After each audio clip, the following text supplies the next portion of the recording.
Hello दोस्तों, एक बार फिर आप सभी का स्वागत है आपके अपने यूट्यूब चैनल अदिति की पाठशाला में। आई होप आप सभी अच्छे और बेहतरीन होंगे। आज मैं एक बहुत अच्छा टॉपिक लेके आई हूँ जो कि करंट अफेयर्स से जुड़ा हुआ है, केंद्रीय आम बजट। आज मैं डिस्कस करूँगी किस टॉपिक पे? बजट के बारे में 2022 और 23 का। ठीक है, चलिए शुरुआत करते हैं एक बेहतरीन टॉपिक के साथ, बजट के बारे में। आज चलिए अपने अपने नोट्स लेके बैठिए, कॉपी पेंसिल पेन के साथ। ठीक है, केंद्रीय वित्त मंत्री, हाँ, बजट के बारे में पढ़ रहे हैं तो हमें पता होना चाहिए कि वित्त मंत्री का नाम क्या है। तो वित्त मंत्री का नाम है निर्मला सीतारमण। ठीक है, तो चलिए शुरुआत करते हैं। केंद्रीय वित्त मंत्री निर्मला सीतारमण लगातार चौथी बार ने 1 फरवरी 2022 को पेपरलेस केंद्रीय बजट 2022-23 को संसद में पेश किया। 2022-23 के लिए कुल बजट का आकार जो रहा वो 39.45 लाख करोड़ है। इसका मतलब कितना है? लगभग 40 के ये 39.5 लाख करोड़। उसके बाद है, इस बजट में अगले 25 साल के लिए 4 प्राथमिकताओं में विकास पर जोर दिया गया है। कितने साल? अगले 25 साल के लिए 4 प्राथमिकताओं में विकास पर जोर दिया गया है। पहला क्या है? पीएम गति शक्ति। दूसरा समावेशी विकास। समावेशी का मतलब तो आप सभी को पता होगा, समावेश जो सबको साथ में लेके चले।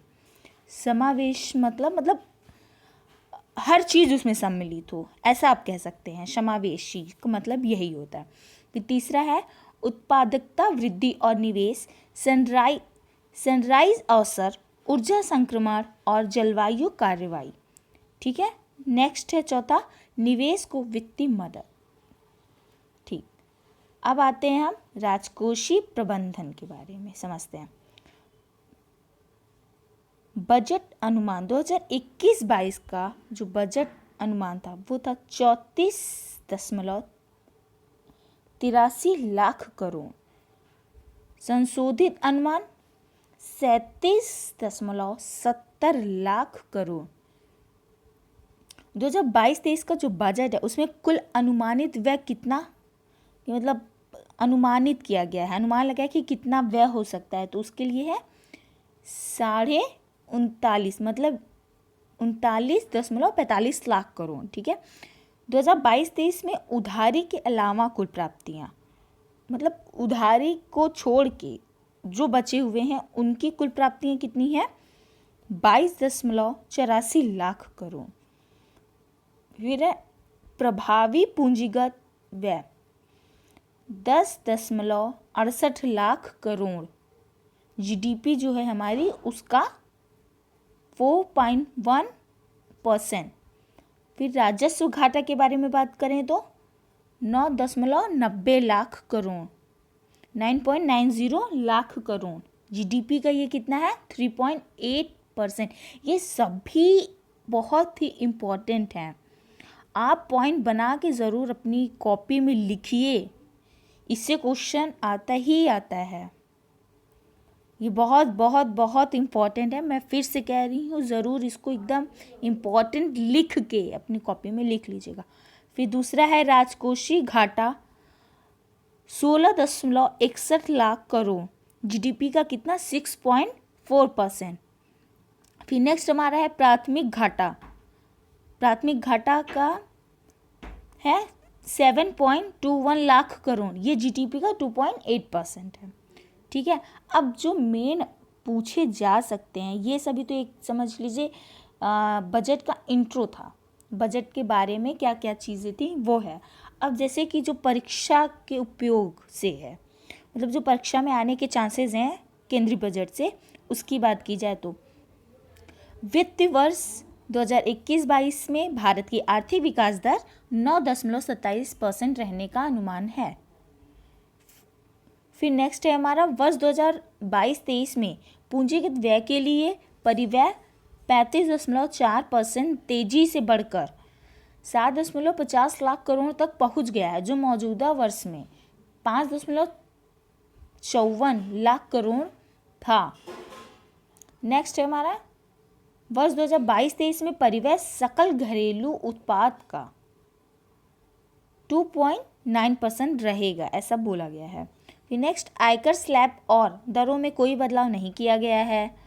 फिर नेक्स्ट केंद्र और राज्य सरकार के कर्मचारियों की कर कटौती की सीमा 10% से बढ़कर 14% किया गया है। जो कर्मचारियों की कर कटौती की सीमा लिमिट जो होती थी वो 10% से बढ़ा के 14% कर दी गई है। फिर नेक्स्ट पॉइंट है डिजिटल करेंसी, क्रिप्टो करेंसी। बहुत इसका नाम आजकल सुनते होंगे आप लोग क्रिप्टो करेंसी के, कि मतलब ये डिजिटल, ये कैसी करेंसी? डिजिटल करेंसी होती है। तो इनके इनकम पर 30% कर लगाया जाएगा। इसके अलावा वर्चुअल करेंसी के ट्रांसफ़र पर 1% कर देना होगा। Next point, long term capital gain से होने वाली आय पर 15% टैक्स लगेगा। लॉन्ग टर्म कैपिटल गेन से होने वाली आय पर 15% टैक्स लगेगा। नेक्स्ट, कॉरपोरेट सरचार्ज को 12% से घटाकर 7% किया गया है। गैर सूचीबद्ध शेयरों पर सरचार्ज 28.5% से घटाकर 23% किया गया है। फिर नेक्स्ट है हमारा सरकार की प्राप्तियों में विभिन्न मदों की हिस्सेदारी। तो ये देखिए, ये इम्पोर्टेंट नोट्स जो नहीं लिख रहे हैं नोट्स में अपने, वो ज़रूर लिखें, ये इम्पोर्टेंट है। सरकार की प्राप्तियों में विभिन्न मदों की हिस्सेदारी। अब सरकार के जो इनकम के जो प्राप्ति के साधन हैं उसमें से हिस्सेदारी में क्या क्या रहेंगे ये आपको देखना है। पहला है उधार एवं अन्य देयताएं। उधार, ये बता दें कि हमारा जो है उसमें उधार सबसे बड़ा उसमें रोल निभाता है, ठीक है। उधार से सबसे ज़्यादा हमारे यहाँ वो रहता है। तो उधार एवं अन्य देयताएं क्या है? 35%। फिर जीएसटी की बात करें तो जीएसटी से 16%।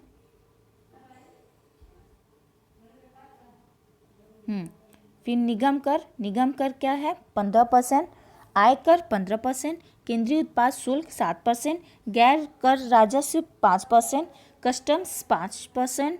गैर ऋण पूंजी प्राप्तियां 2%। अब सरकार के खर्च की बात की जाए, अभी तो प्राप्ति के बारे में था कि कहाँ कहाँ से मिलने के चांसेस हैं। अब सरकार खर्च किस पे करेगी तो इसकी बात करते हैं। तो ब्याज भुगतान 20%। करों एवं शुल्कों में राज्य का हिस्सा 17%। केंद्रीय क्षेत्र की स्कीम 15%। वित्त आयोग एवं अन्य अंतरण 10%। केंद्रीय प्रायोजित स्कीम जो निकाली जाएंगी केंद्रीय वो 9%। रक्षा 8%। सब्सिडी 8%। पेंशन 4%। अन्य व्यय 9%। ठीक है। अब कुछ इंपॉर्टेंट फिर से समझते हैं इंपॉर्टेंट लाइन टॉपिक, अरे सॉरी इंपॉर्टेंट फैक्ट्स। टॉपिक तो इम्पॉर्टेंट है ही है, उसमें छोटे छोटे लाइंस, छोटे छोटे पॉइंट्स बहुत इम्पॉर्टेंट है, उसको भी आप समझिए। हाँ, 14 क्षेत्रों में उत्पादन से जुड़ी प्रोत्साहन योजना के तहत 60 लाख नए रोजगार सृजित किए जाएंगे। 60 लाख नए रोजगार के बारे में यहाँ पे बोला गया है। नेक्स्ट, आरबीआई 2022-23 से डिजिटल रुपया प्रस्तुत करेगा। आरबीआई जो है वो डिजिटल रुपया प्रस्तुत करेगा। फिर इलेक्ट्रॉनिक्स पर लगने वाले टैक्स पर छूट मिलेगी। वहीं रत्न और आभूषण पर कस्टम ड्यूटी घटाकर 5% कर दी गई है। नेक्स्ट है विभिन्न राज्यों के लिए 5 नदी जोड़ो परियोजनाएं। 5 नदी जोड़ परियोजनाएं, देखते हैं कौन सी नदियां हैं।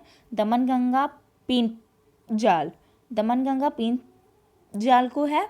फिर दूसरा है पार ताप्ती नर्मदा, पार ताप्ती नर्मदा, ये सब नदियां आपस में क्या हो जाएंगी? जोड़ी जाएंगी। फिर गोदावरी कृष्णा, गोदावरी कृष्णा, कृष्णा पेन्नार, कृष्णा पेन्नार, पेन्नार कावेरी, पेन्नार कावेरी, याद कर लीजिएगा आप लोग अच्छे से इसको। फिर नेक्स्ट हमारा केन बेतवा लिंक परियोजना के लिए 1400 करोड़ आवंटित किया गया है। इससे 9.08 लाख हेक्टेयर ज़मीनों की सिंचाई की सुविधा मिलेगी। फिर नेक्स्ट है उत्तर पूर्व परिषद के जरिए prime ministers development initiative for north east region नामक नई योजना लाई जाएगी। एक नई योजना लाई जा रही है। फिर विश्व स्तरीय इंफ्रास्ट्रक्चर बनाने के लिए गतिशील मास्टर प्लान तैयार किया जाएगा। नेक्स्ट 2022-23 में